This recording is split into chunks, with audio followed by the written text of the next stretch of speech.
أعوذ بالله من الشيطان الرجيم پناہ مانگتا ہوں میں اللہ کی شیطان مردود سے۔ بسم الله الرحمن الرحيم شروع اللہ کا نام لے کر جو بڑا مہربان نہایت رحم والا ہے۔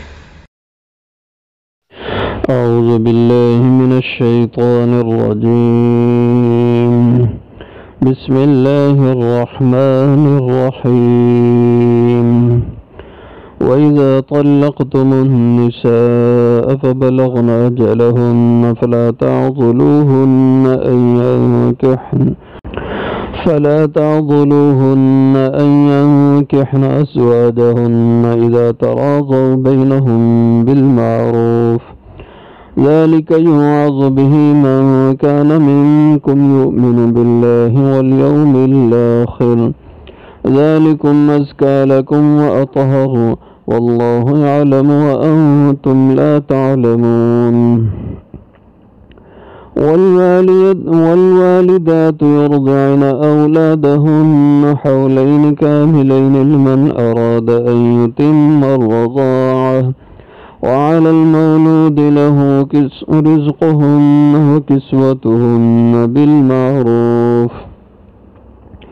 لا تكلف نفس إلا وسعها لا تضار والدة بولدها ولا مولود له بولده وعلى الوارث مثل ذلك فإن أراد فصالا عن تراض منهما وتشاور فلا جناح عليهما وإن أردتم أن تسترضعوا أولادكم فلا جناح عليكم إذا سلمتم ما آتيتم بالمعروف واتقوا الله واعلموا أن الله بما تعملون بصير صدق الله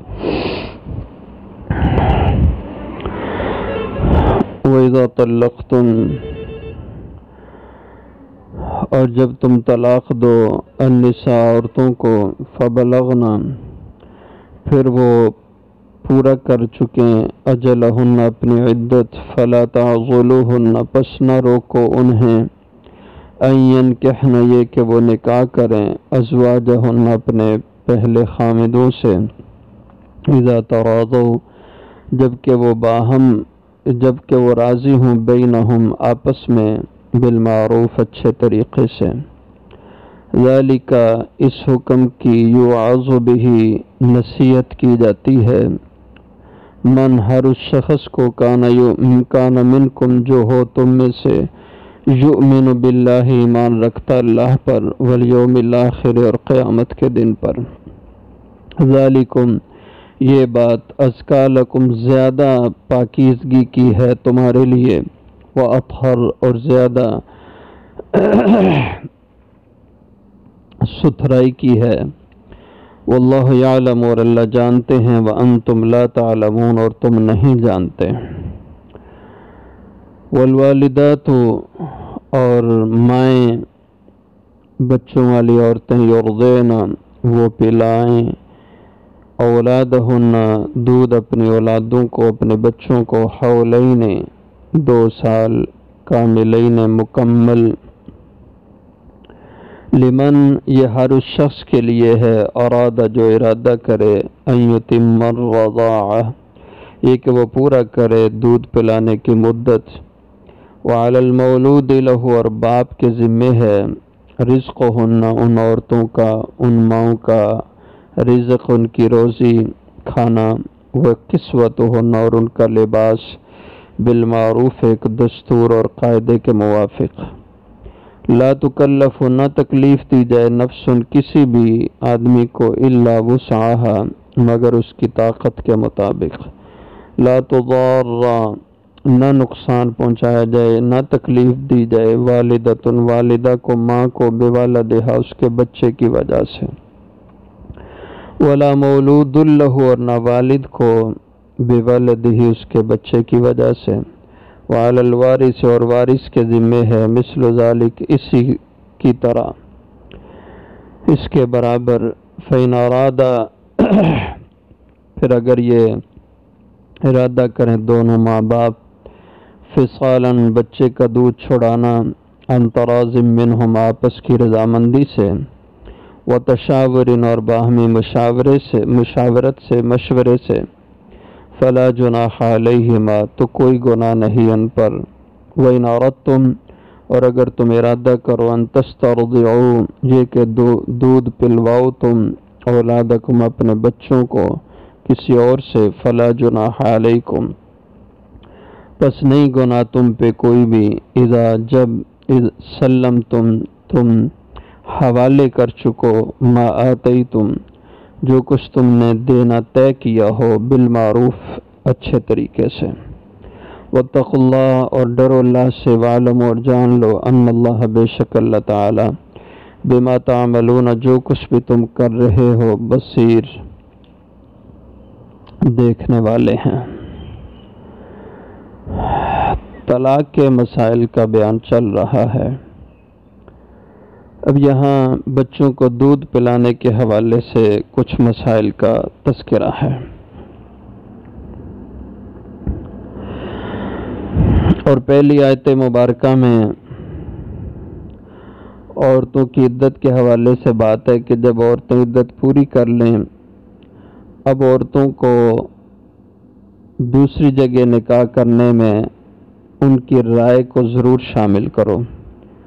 اگر وہ پہلے خامد سے ان کی بات کو بن جائے، پہلا خامد بھی سمجھ جائے، غلطی تسلیم کر لے، یہ عورت بھی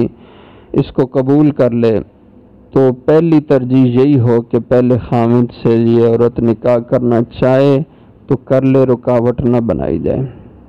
وَإِذَا طَلَّقْتُمْ اور جب تم طلاق دو النساء عورتوں کو فَبَلَغْنَا پھر وہ پورا کر چکے ہیں اجلہن اپنی عدت فَلَا تَعْضُلُوهُنَّ تو پس نہ روکو ان عورتوں کو ان ينکحن یہ کہ وہ نکاح کریں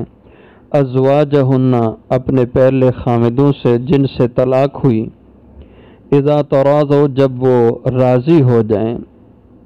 بینہم دونوں میاں بیوی آپس میں مرد عورت۔ اس زمانے میں ایسے ہوتا تھا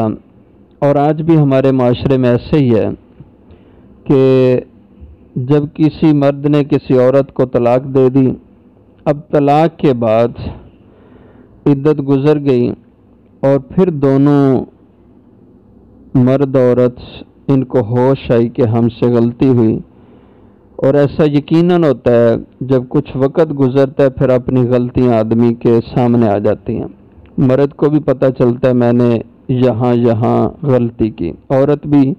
سمجھتی ہے کہ مجھ سے یہ غلطیاں ہوئی تب یہ حالات بگڑے، پھر وہ دوبارہ ان کے ذہن بنتے ہیں کہ ہمیں مل جانا چاہیے، ہمیں پھر اپنی زندگی اکٹھے گزارنی چاہیے، اپنی غلطیوں کا احساس ہو جاتا ہے، پھر دل میں تسلیم کر لیتے ہیں کہ ہم سے غلطی ہوئی ہے۔ لیکن معاشرہ ایسا تھا کہ اب لڑکی کے جو والدین یا بہن بھائی ہوتے، رشتہ دار ہوتے، وہ اس کو اپنے لیے عیب سمجھتے تھے کہ جس آدمی نے طلاق دی اب دوبارہ ہماری لڑکی اس کے ساتھ پھر جائے اور اس سے پھر اس کا نکاح ہو، یہ ہماری اس سے ناک کٹ جاتی ہے، عزت بیزتی اس کو بنا لیتے۔ یہ نہ سمجھتے کہ عورت چاہ رہی ہے کہ میں وہاں چلی جاؤں، عورت کی مرضی اور اس کی رضامندی کو ملوز ہی نہیں رکھا جاتا، اور آج بھی ہمارے ہاں یہی ہوتا ہے۔ اگر کبھی ایسا معاملہ ہو جائے اور خامد ایک ہی طلاق رجی دے اور اس کے بعد وہ کہ میں راضی ہوں اور ہم اب دونوں اچھی زندگی گزاریں گے، تو گھر والے آڑے آ جاتے ہیں لڑکی کے، وہ کہتے ہیں ہم تو نہیں، ہماری تو بےزتی ہوتی ہے، اس طرح گاؤں میں بےزتی ہے، برادری میں ہماری ناک نہیں رہتی کہ پہلے اس نے طلاق کیوں دی، ہمارے خاندان کو اس نے بے عزت کر دیا، اب ہم نہیں لڑکی کو اس کے ساتھ رہنے دیں گے، دوبارہ نکاح نہیں کرنے دیں گے، یہ غلط ہے۔ اس کی اصلاح یہاں اللہ جل شانہ نے فرمائی ہے، فرمایا اذا تراضوا بینہم جب مرد عورت دونوں راضی ہو رہے ہیں آپس میں اور وہ سمجھ رہے ہیں کہ ہم سے غلطیاں ہوئی ہیں، اب وہ ان غلطیوں کو ملحوظ رکھ کے زندگی گزارنا چاہتے ہیں، تو تم انہیں آزادی دو، عورت کو اپنی مرضی کا فیصلہ کرنے دو، بالمعروف اچھے طریقے سے یہ معاملے کو سلجھاؤ، عورت کی مرضی کے خلاف نہ کرو. ذالک یوعظ بہ، اللہ فرماتے ہیں اس حکم کی یوعظ بہ نصیحت کی جاتی ہے، تاکید کی جاتی ہے، من ہر اس شخص کو کان منکم جو ہو تم میں سے، یؤمن باللہ ایمان رکھتا اللہ کی ذات کے ساتھ، والیوم الآخر اور قیامت کے دن کے ساتھ. یعنی جو اللہ کے اوپر ایمان رکھتا ہے، قیامت کے اوپر ایمان رکھتا ہے، یعنی مومن ہے، اس کو اللہ کے اس حکم کے آگے رکاوٹ نہیں کھڑی کرنا چاہیے، اور اس عورت کو آزادی سے اپنی مرضی سے فیصلہ کرنے کی اجازت دینی چاہیے. اور جب وہ خود فیصلہ کرے کہ مجھے یہ خامد پہلے والا منظور ہے اور میں چاہتی ہوں اس کے ساتھ چلی جاؤں، اب اس کو اپنی ناک کا مسئلہ نہ بناؤ. یہ اللہ فرما رہے ہیں یہ حکم ہے تمہیں. آگے اللہ تمہارا فائدہ بتاتے ہیں، فرمایا ذالکم ازکا لکم. یہ بات کہ عورت پہلے خامد کے پاس پھر چلی جائے نکاح ہو کے، یہ بات ہو رہی ہے جس عورت کو طلاق رجی ہوئی ہے، یعنی جس میں واپسی کی گنجائش ہے. ایک طلاق ہوئی یا دو ہوئی، تین میں کوئی گنجائش نہیں ہے. البتہ وہ اتفاقی ہے کہ اگر کسی عورت کا دوسرے کسی مرد سے نکاح ہوا، وہاں سے بھی اس کی پھر طلاق ہو گئی، وہ الگ مسئلہ ہے. تو یہاں یہ ہے کہ اس طلاق کی عدت گزارنے کے بعد پھر اگر وہ دونوں میاں بیوی راضی ہوتے ہیں، وہ دوسرے خامد کے پاس بھی اگر گئی تھی اس سے بھی طلاق ہوگی، پھر پہلے خامد سے وہ اس کے ساتھ رہنا چاہتی ہے، تو اللہ فرماتے ہیں اس کو حق دو. یہ تم اگر اس کا حق تسلیم کر لو تو ذالکم ازکا لکم، یہ بات زیادہ تمہارے دلوں کی پاکیزگی کا ذریعہ ہے. ازکا لکم میں دل کی پاکیزگی کا تعلق ہے، واطہر میں بدن کی پاکیزگی کا تعلق ہے. دل کی پاکیزگی سے مراد کیا کہ اگر تم اس عورت کی مرضی پہ فیصلہ نہیں کرتے، اس کو اس پہلے خامد سے نکاح کی اجازت نہیں دیتے، اب اس کا دل اسی خامد کی طرف متوجہ رہتا ہے، تم دوسری جگہ اس کا نکاح کرتے ہو یا اس کو نکاح کرنے ہی نہیں دیتے، ایسی رہتی ہے، اب اس کے دل میں گڑبڑ رہے گی، اس کا دل اسی طرف اٹکا ہوا ہے. اب اس کی سوچیں، یہ اس کے دل کے اندر فساد کا ذریعہ بنے گا. وہ اطہر اور بدن کی پاکیزگی کا ذریعہ، اس کی مرضی کے خلاف تم کسی اور مرد سے اس کا نکاح کر دیتے ہو، اب عورت وہ غلطی میں مبتلا ہو سکتی ہے. پہلے خامد کو وہ پسند کر رہی ہے تو وہ گناہ میں بھی مبتلا ہو سکتی ہے. تو دلی طہارت اور پاکیزگی بھی ہے اس میں، اور بدنی پاکیزگی بھی اس میں ہے. اس لیے تم اس عورت کی مرضی کو ملحوظ رکھو، وہ جو اگر چاہ رہی ہے تو سارے اس کے ساتھ ہو کر اس کی مرضی کے مطابق نکاح کرو. واللہ یعلم، فرمایا اللہ جانتے ہیں ان امور اور ان احکام کی حکمتیں اور ان کی بہتریاں، وانتم لا تعلمون، اور تم نہیں جانتے اس لیے کہ تمہاری عقل بھی کمزور اور علم بھی محدود ہے. والوالدات یرضعن، آگے دودھ پلانے کے مسائل ہیں، بچوں کو دودھ کتنا عرصہ پلانا ہے، کیا اس کے احکام ہیں. فرمایا کہ والوالدات اور مائیں، یرضعن یہ دودھ پلائیں، اولادہن اپنے بچوں کو، حولین کاملین، تو بچے کو دودھ پلانے کی جو مدت ہے یہ 2 سال ہے یا زیادہ سے زیادہ 2.5 سال ہے. اس عمر سے پہلے بھی بچے کا دودھ چھڑا سکتے ہیں والدین. مثلا بعض بچے صحت مند ہوتے ہیں، 1.5 سال کے بعد وہ کھانا پینا شروع کر دیتے ہیں، اب ان کا دودھ چھڑا دیا جائے تو وہ صحت مند اور تندرست رہتے ہیں. تو اگر والدین 2 سال سے پہلے بچے کا دودھ چھڑائیں لیکن دونوں کی رضامندی ہو، اکیلے ماں اپنی مرضی سے فیصلہ نہ کرے، تو 2 سال سے پہلے دودھ چھڑا دیں بچے کا. لیکن اگر بچہ تندرست نہیں، کمزور ہے، اس کو زیادہ ٹائم دودھ پلانا ہے، تو پھر 2 سال حد سے حد اس کو دودھ پلایا جائے، اس سے زیادہ اس کو دودھ نہ پلایا جائے، کیونکہ مدت دودھ بچے کو پلانے کی یہ 2 سال ہے یا 2.5 سال ہے. اس کے بعد دودھ پلانا یہ گناہ ہوگا. ماں کو لازماً پھر دودھ بچے کا چھڑا دینا ہے، اگرچہ بچے کو دودھ کی ضرورت ہے لیکن ماں اپنا دودھ نہیں پلائے گی. ہاں جو خارجی دودھ ہے، الگ ڈبے کا دودھ پلا دیں، گائے بھینس بکری کا دودھ پلا دیں، لیکن ماں اپنی چھاتی سے 2-2.5 سال کے بعد بچے کو دودھ نہیں پلائے گی، صرف 2 سال اس کے لیے مدت ہے، اس کے بعد نہیں۔ اسی طرح اس سے یہ ایک اور مسئلہ سمجھ لیں، یہ آپ کو فائدہ دے گا، بعد دفعہ ایسے مسائل پیدا ہوتے ہیں کہ مدت رضاعت کہ دودھ پلانے کی عمر یہ 2 سال ہے، اور اس عرصے میں، اس 2 سال کی عمر میں جو بچہ جس عورت کا دودھ پی لے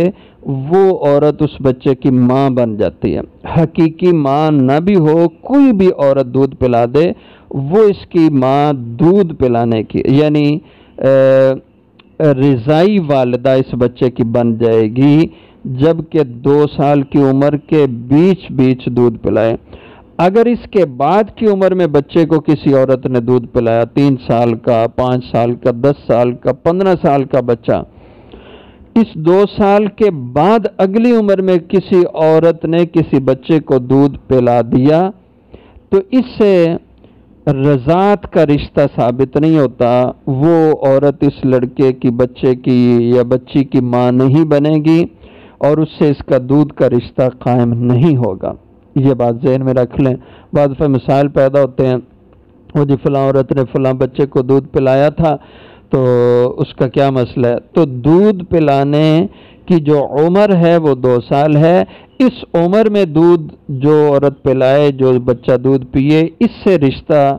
دودھ کا قائم ہوتا ہے۔ اس عمر کے بعد اگر کوئی بچہ دودھ پی لے یا کوئی عورت کسی کو پلائے، اس سے رشتہ دودھ والا نہیں بنتا۔ تو فرمایا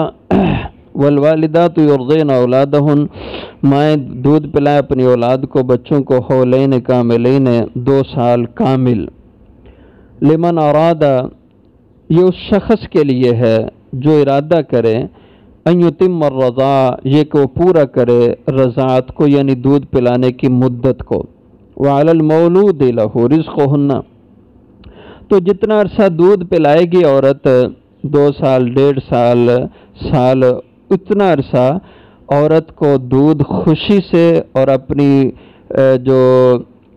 مامتا کا جذبہ اس سے پلائے۔ لالچ کوئی عورت نہ کرے اس عرصے میں کہ اس کے خامند کو کہ دیکھو میں تمہارے بچے کو دودھ پلا رہی ہوں، میری یہ فرمائش پوری کرو۔ جو روٹین کے اخراجات ہیں، ضرورت کی چیزیں، وہ خامند اس کو لا کے دے، کھانا پینا ہے، لباس ہے، یہ خامند کے ذمہ ہے۔ لیکن اوور چارجز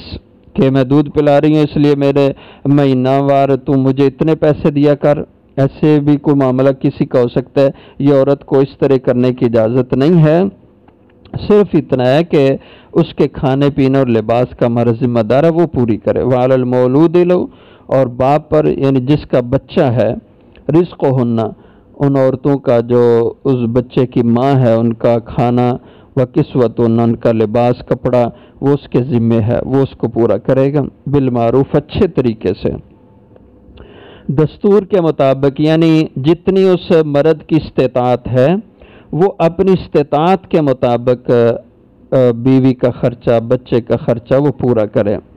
اور اگر امیر ہے تو امیرانہ خرچہ دے، غریب ہے تو غریبانہ خرچہ دے، متوسط ہے تو متوسط درجے کا خرچہ وہ ادا کرے۔ لا تکلف نفس، نہ تکلیف دی جائے کسی بھی آدمی کو، الا وسعها، مگر اس کی طاقت کے مطابق، یعنی جس طرح کے حالات ہیں اس کے مطابق ہی اس کے ذمہ اخراجات لگائے جائیں۔ لا تضار والدۃ بولدها، نہ تکلیف دی جائے والدہ کو بولد، اس کے بچے کی وجہ سے۔ یہاں یہ مسئلہ بیان ہو رہا ہے کہ اگر کوئی عورت بیمار ہے اور اس کی صحت اجازت نہیں دیتی کہ وہ بچے کو دودھ پلائے، حقیقتاً ایک ہے، ویسے فیشن ہے آج کل، جیسے عورتیں کرتی ہیں، بچوں کو دودھ نہیں پلاتی، بچے پیدا ہوتے ہیں بچوں کو دودھ ڈبے کا لگا دیتی ہیں، کہ بھینس گائے کا دودھ لگا دیتی ہیں، یہ غلط ہے۔ عورتوں کو چاہیے، ماؤں کو، کہ وہ اپنے بچوں کو دودھ خود پلائیں، اپنا دودھ پلائیں، یہ جانوروں کا ڈبوں کا دودھ نہ لگائیں۔ اپنا دودھ لگانا، یہ اللہ نے نظام فطرت بنایا ہے، فطرت ہے، ماں کی چھاتی میں اللہ نے بچے کی خوراک رکھی ہے۔ اگر یہ عورت اس فطری نظام کے خلاف چلے گی، مسائل پیدا ہوں گے۔ آج کل جو عورتوں کو چھاتی کا کینسر ہو رہا ہے، اس کی بڑی وجہ بچوں کو دودھ نہ پلانا ہے۔ تو فرمایا کہ اگر کوئی عورت بیمار ہے، دودھ نہیں پلا سکتی یا اس کی چھاتی میں دودھ نہیں ہے، تو خامد پھر زیادتی نہ کرے کہ اس کو کہے کہ نہیں زبردستی اس سے دودھ پلوائے، یا دوسرے لوگ کہیں کہ تو ہی دودھ پلوائے، سانس کہتی ہے کہ تجھے دودھ پلانا پڑے گا، یہ نہ، ایسا نہ کر۔ لا تضار والدۃ، نہ تکلیف دی جائے ماں کو بوالدہ، اس کے بچے کی وجہ سے، ولا مولود له بولدی، اور نہ ہی باپ کو تکلیف دی جائے بولد، اس کے بچے کی وجہ سے۔ مثلا عورت کہتی، عورت کے پاس دودھ ہے لیکن دودھ نہیں پلاتی، کہتی ہے نہیں یہ خرید کے دودھ لا کے بچے کو پلاؤ،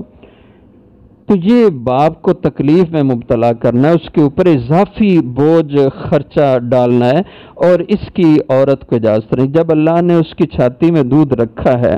اب دیانت کا تقاضا ہے، ماں کی ممتا کا تقاضا ہے کہ وہ بچے کو خود دودھ پلائے۔ ہاں اگر دودھ کم ہے، جتنا ہے وہ تو پلائے نا، اور اگر اس سے بچے کی ضرورت پوری نہیں ہوتی تو پھر خارجی دودھ لگا دیں۔ اس لیے باپ کو بھی بچے کی وجہ سے تکلیف میں نہ ڈالا جائے، یعنی مجبوری باپ کی بچے کی پرورش باپ کے ذمہ ہے، تو اب اس کے ناجائز فائدہ نہ اٹھایا جائے کہ ماں کہے کہ میں نہیں دودھ پلاتی، تم جانو تمہارا بچہ جانا۔ وعلی الوارث مثل ذلک، یہاں ایک اور مسئلہ بیان ہو رہا ہے کہ اگر یہ بچہ پیدا ہوا اور اس کا باپ فوت ہو گیا، یا پیدائش سے پہلے ہی باپ فوت ہو گیا، اب اس بچے کو دودھ پلانا ہے اور اس کے اخراجات ہیں، اب یہ بچے کی جو پرورش ہے اس کے اخراجات کا کون ذمہ دار ہے؟ تو فرمایا اس بچے کی پرورش کے اخراجات کے ذمہ دار اس مرد کے ورثاء ہیں جس مرد کا یہ بیٹا ہے، یعنی اس مرد کی وفات کے بعد جو لوگ اس کی جائیداد کے وارث بنتے ہیں، اور جتنے جتنے حصے کے وہ وارث بنتے ہیں، اسی حصے کے بقدر ان پر بچے کا خرچہ بھی ڈالا جائے گا۔ وہی ورثاء اس یتیم بچے کے کفالت کے ذمہ دار ہوں گے، جیسے وہ جائیداد کے وارث بنتے ہیں، اسی طرح یہ اس بچے کے بھی وارث بنتے ہیں۔ اب اس بچے کے اخراجات اسی کے بقدر ان ورثاء نے ادا کرنے ہیں۔ آج کل لوگ جائیداد تو بڑی جلدی ہڑپ کرتے ہیں، لیکن یتیم بچوں کو بے سہارا چھوڑ دیتے ہیں، یہ بڑی غلطی ہے۔ وعلی الوارث مثل ذلک، اور فرمایا وارث کے ذمے بھی بچے کی پرورش ایسے ہی ہے، مثل ذلک، اسی باپ کی طرح۔ فَإِنْ أَرَادَ فِصَالًا عَنْ تَرَاضٍ مِّنْهُمَا، تو اگر وقت سے پہلے یعنی 2 سال سے پہلے، سال ڈیڑھ میں یہ بچے کا دودھ چھڑا لیں، ماں باپ دونوں راضی ہیں تو کوئی حرج نہیں۔ فَإِنْ أَرَادَ، پھر اگر ارادہ کر لیں، فِصَالًا، دونوں ماں باپ دودھ چھڑانے کا بچے کا، عَنْ تَرَاضٍ مِّنْهُمَا، آپس میں رضامندی سے، وَتَشَاوُرٍ، اور آپس کے مشورہ سے، فَلَا جُنَاحَ عَلَيْهِمَا، تو کوئی گناہ نہیں ہے۔ وَإِنْ أَرَدْتُمْ أَن تَسْتَرْضِعُوا أَوْلَادَكُمْ، یہاں ایک اور مسئلہ دودھ کا بیان فرمایا، وہ یہ ہے کہ اگر ماں باپ دونوں راضی ہیں، دونوں باہم مشورے سے کہتے ہیں کہ ہم بچے کو دودھ کسی اور سے پلواتے ہیں، جیسے اس زمانے میں عرب میں رواج تھا کہ جو شہر کی آبادیاں تھیں، یہاں کی عورتیں اپنے بچوں کو دیہات میں بھیج دیتی اور دیہات کی عورتیں آ کر بچوں کو لے جاتی تھیں اور دودھ ان بچوں کو پلاتی تھی اور اس کا معاوضہ ان کو ملتا تھا۔ جیسے آپ صلی اللہ علیہ وسلم کا مشہور ہے کہ آپ نے بھی حضرت حلیمہ سعدیہ کا دودھ پیا تھا۔ حلیمہ سعدیہ آپ کو مکہ سے آ کے لے گئی تھیں اپنے گاؤں میں، اور وہاں جا کے حضور صلی اللہ علیہ وسلم کو 2 سال رکھا اور ان کے جو ہے نا دودھ پلاتی تھی، اور اس کا معاوضہ حضور صلی اللہ علیہ وسلم کے گھر والے، آپ کے دادا جی اور چچا جی، دادا جی آپ کا جو ہے نا اس کا ذمہ دار تھے، وہ کفیل تھے آپ کے بچپن میں، اور وہ اس کے اخراجات پورے کرتے تھے۔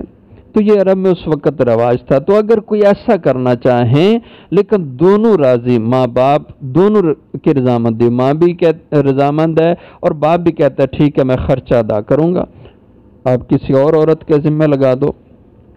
اور یہ عرب میں اس وقت اس نسبت سے تھا